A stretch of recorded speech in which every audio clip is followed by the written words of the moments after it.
अस्सलाम वालेकुम। Chapter number 6 और पेज नंबर है हमारे पास 118 और उसका क्वेश्चन नंबर है 9। लास्ट वीक हमने पढ़ा था क्वेश्चन नंबर 8। आज हमने पढ़ना है क्वेश्चन नंबर 9 के दो पार्ट दिए हुए हैं, हमने दोनों पढ़ने हैं। ठीक है, तो इसका जो पहला पार्ट है उसमें एक ट्रायंगल दी हुई है और कहा हुआ है कि इसमें एक वैल्यू एक्स है, वो आपने मालूम करनी है। ठीक है, तो इसमें पहले तो आपने अंदाज़ा लगाना है कि हाइपोटेनियस कौन सी है, बेस कौन सी है और परपेंडिकुलर कौन सी है। ये आपको खुद ब खुद पता चल जाएगा। ठीक है, हम एक ट्रायंगल बनाते हैं जिस तरह ये बनी हुई है, उसके बाद इसको सॉल्व करते हैं। ठीक है,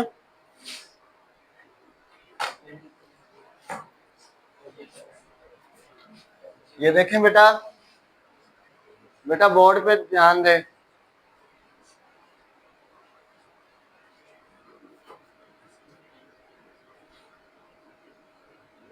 इस तरह एक ट्रायंगल बनी हुई।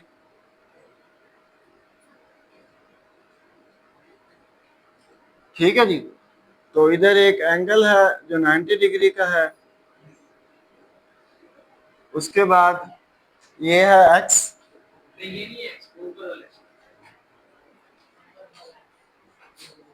जी बेटा ये एक्स ही है, ये है बेटा एक्स सेंटीमीटर और ऊपर वाली जो वैल्यू है वो 12 सेंटीमीटर दी हुई है। और नीचे कितनी दी हुई है, नीचे कितनी दी हुई है बेटा, 20 सेंटीमीटर। ठीक है बेटा, अब इधर बुक में चेंज है। जी बेटा ये ठीक लिखा हुआ है, गलत है, फिर इस बुक में चेंज है। ठीक है जी, तो इधर क्या आना है, एक्स सेंटीमीटर और इधर क्या है 12 सेंटीमीटर। ठीक है जी, तो इसके मुताबिक हमने करना है। अब देखें इसमें हमारे पास हाइपोटेनियस कौन सी है, परपेंडिकुलर लाइन कौन सी है और बेस कौन सी है। ठीक है, सबसे पहले आपने ये देखना है, जिसमें आप मुझे बताएं परपेंडिकुलर लाइन कौन सी है, वो कौन सी है, एक्स सेंटीमीटर, वो परपेंडिकुलर है। और 12 है हमारे पास हाइपो, 12 हाइपो है, ये 12 हाइपो है, बेस है। और ये क्या है बेटा 20 सेंटीमीटर, ये हमारे पास है हाइपो। ठीक है, समझ आ गई, जब तक क्लियर है। चले हम फार्मूला लगा देते हैं। क्या फार्मूला था, अच्छा नाम भी दिए हुए होंगे, इसको नाम मुझे बता दें। इसका क्या नाम था बेटा, ए, और ये वाला बी, और ये क्या दिया हुआ है, सी दिया हुआ है। ठीक है, अब फार्मूला जब लगाएंगे, हाइपो का square is equal to base का स्क्वायर प्लस परपेंडिकुलर का स्क्वायर। ठीक है जी, तो आप देखें हमारे पास हाइपोटेनियस कौन सी है, हाइपोटेनियस ए और सी है, हाइपोटेनियस ए और सी है।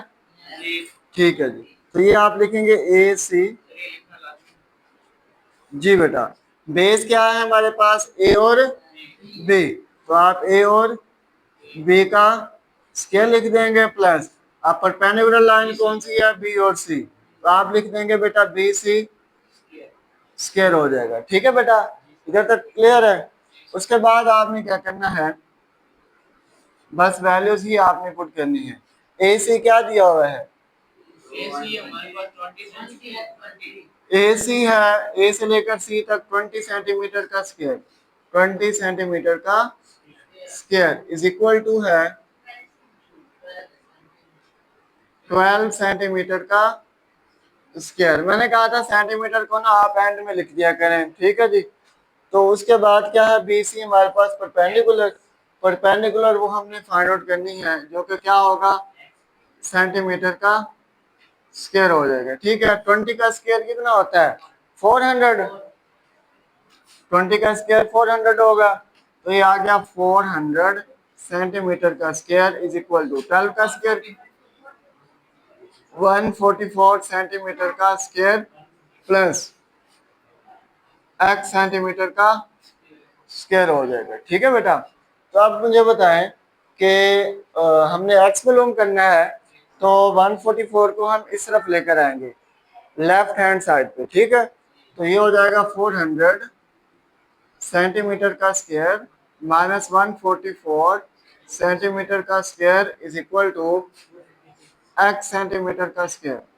ठीक है बेटा, 400 में से अगर आप 144 कैंसिल करें तो 256 सेंटीमीटर का स्क्वायर बनता है is equal to x centimetre का स्क्वायर बनता है। ठीक है, अब हमने तो x की वैल्यू मालूम करनी है, तो दोनों तरफ क्या ले लेंगे, स्क्वायर रूट ले लेंगे। ठीक है, सेंटीमीटर का स्क्वायर तो स्क्वायर रूट से कैंसिल हो जाएगा।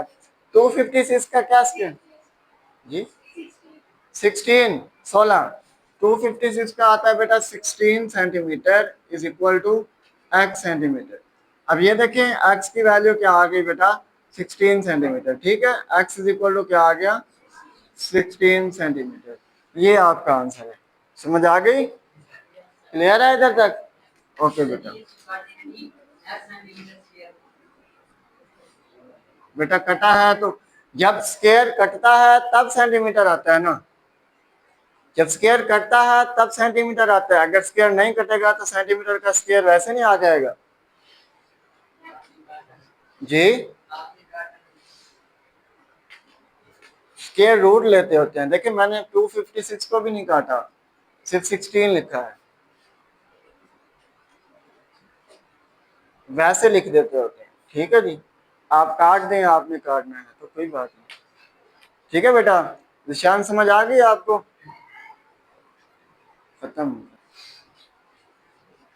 अच्छा देखें बेटा, इसका जो नेक्स्ट पार्ट था क्वेश्चन नंबर 9 का, उसमें एक आपके पास दो ट्राइंगल्स, एक ट्राइंगल है वो दो पार्ट्स में जो है ना डिवाइड हुई हुई है, तो उसमें जो है ना बताना है कि अननोन वैल्यू फाइंड आउट करनी है। तो इधर जो है ना आपके पास एक ट्राइंगल थी जिसको उन्होंने दो पार्ट्स में डिवाइड किया। जब दो पार्ट्स में डिवाइड किया तो ये वाली जो लाइन है ये दरमियान में कट हो गई। जब दरमियान में कट हो गई तो ये भी दो पार्ट्स में डिवाइड हो गई। फर्ज करें अगर इसका टोटल डिस्टेंस है 8 सेंटीमीटर, टोटल डिस्टेंस 8 सेंटीमीटर है, तो जब हम इसको दरमियान से कट करेंगे तो ये भी 4 सेंटीमीटर हो जाएगी, ये भी कितनी हो जाएगी, 4 सेंटीमीटर हो जाएगी। ठीक है, तो अब क्या करना है, अगर उन्होंने कहा हुआ कि measurement of A B is equal to measurement of किसके है, बी सी के है, तो हम इसको जो है ना लॉजिकली थोड़ा सॉल्व करते हैं। तो कहते हैं अगर measurement of A B is equal to measurement of B C है, अगर measurement of A B is equal to है मेजरमेंट ऑफ बी और सी के, ये हमारे पास गिवन था। ठीक है, इफ लिख दें, if measurement of A B, अगर मेजरमेंट ऑफ ए बी जो है वो इक्वल है मेजरमेंट ऑफ बी सी के, तो ये वाली जो लाइन दरमियान में लगी है ये भी तो इक्वल होगी। देखे ना, अगर आपने ट्रायंगल को दरमियान से कट किया है, दरमियान से कट कर लिया है, तो दो पार्ट्स में डिवाइड हो गई, तो दो पार्ट्स में इक्वली डिवाइड हुई है ना। जब इक्वली डिवाइड हुई है तो ये वाली जो दरमियान वाली लाइन है ये भी तो जो है ना एक जैसी होगी, इधर से लेकर इधर तक इसका भी तो डिस्टेंस क्या होगा, सेम होगा। तो अगर हम ये कह सकते हैं कि बी और डी इक्वल है किसके, बी और डी के, कैसे, ये दोनों में ये हमने पढ़ा था, शायद थ्योरम पढ़े नहीं है, वो इसमें नहीं है थ्योरम। 8th क्लास में हमने पढ़ा था, एक वैल्यू कॉमन आ रही होती है।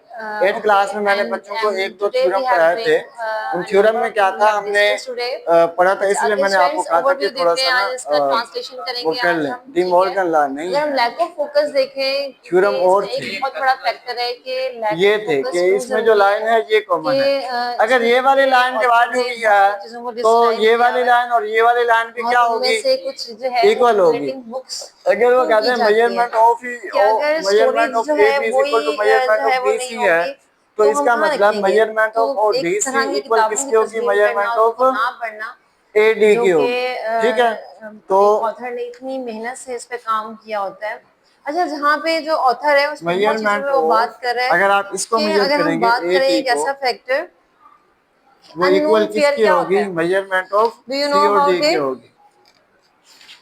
हम दरमियान वाली लाइन की तरफ Yes, अब नहीं friends. जा रहे। मैंने आपको ओके जो है स्टूडेंट्स, ना अननोन फियर ये बता होता है कि दिया कोई है देख कि ना अगर ले। ये वाली हमारा लाइन और सबसे ये बड़ा वाली ये लाइन होता है कि इक्वल हम है कोई काम और करने जा ये रहे वाली थे, लाइन अच्छा दोनों लुक में किया कि कॉमन है, नहीं। एक जैसी कॉमन तो एक अब जैसे जैसी ये होती भी है ना, किताबें फेंकने जा रहा था, बराबर होती तो है। इसमें उसको आप एक तरह तरह रूम का ले लें खौफ था तो कि ये मुझे वाली पकड़ ना लाइन ले, और मैं उसे ये क्या वाली लाइन कहूंगा। पिछली मतलब बार उस की पे और एक पिछली अजीब बार की तरह क्या से है, ऐसा खौफ था कॉमन लाइन है ना। कि तो ये जो तो है नहीं होगा कि ये वाली लाइन जो है आधी वो बड़ी कुछ होगी लोग जो आधी है छोटी होगी। अगर हम तो लाइन तो नहीं भी एक ही पढ़ते है, तो क्या इसमें तो क्या लड़की की कॉमन नजर है हो और जाती है। बराबर है, इक्वल है, ठीक है, दोनों का डिस्टेंस तो क्या कुछ लोग होगा, तो फरोख्त भी कर इक्वल देते होगा। हैं तो और इसका कुछ लोग मतलब जला इसका भी देते हैं डिस्टेंस क्या होगा, according to the author. Equal होगा। ठीक फिर है वो बेटा, कहते हैं कुछ क्लियर है किताबें जब जो तक। है वो तबाह उसके करने से बाद जो किस है ना कदर अगर ये खौफजदा इक्वल होता है है, तो था वो मेजरमेंट उसने इस ऑफ चीज ए को डी जरा इक्वल किसकी होगी, पोर्ट्रे किया है मेजरमेंट यहाँ पे ऑफ सी कि और डी की होगी। तो मेजरमेंट एक ऑफ दिन ए डी मतलब जो क्या था दी वो हुई है, उसने अखबार में पढ़ा कि 2 मिलियन बंदूक मेजरमेंट ऑफ ए सिपाहियों डी को क्या भेज दी दी हुई है गई है। बेटा, तो x स्टूडेंट सेंटीमीटर वहां पे उसने क्या सोचा दी कि हुई है, किताबों से छुटकारा पाने और नई और किताबों की जगह मेजरमेंट ऑफ बनाने सी के डी लिए क्या ऐसा दिया किया हुआ है। है, वो फ्लैट 5 में भी रहता था सेंटीमीटर। और तो शायरी आपके कुतुब का पास x इतना की वैल्यू बेटा मतलब क्या आएगी, किताबें उसके पास इतनी ढेरों 5 ढेर सेंटीमीटर। थी कि वहां पे ठीक उसको है, समझ नहीं आता था उनके साथ क्या करे। ये कुछ देखें बेटा, निजात भी पाना चाहता था जो कि इंतहाई मुश्किल था ये हमारे और कोई पास किताबें इसका खरीदने को दूसरा भी तैयार नहीं था। पार्ट भी क्या हो अच्छा गया वो बेटा, जला भी नहीं सकता था क्योंकि उसका खाना जो था वो मुकम्मल हो गैस गया। पे ठीक पकाता है, था। ये मैंने आपको लॉजिकली फिर उसने प्रूव एक दिन करके दे मंसूबा दिया बनाया है। कि कैसे क्यों ना इसे आगे जो दरिया है ना में आप फेंका अगर जाए। मजीद समझना अच्छा चाहें तो स्टूडेंट्स, आज हमने इसकी ट्रांसलेशन करनी है, ठीक है, तो रोकना है। आप हमारे साथ रहिएगा।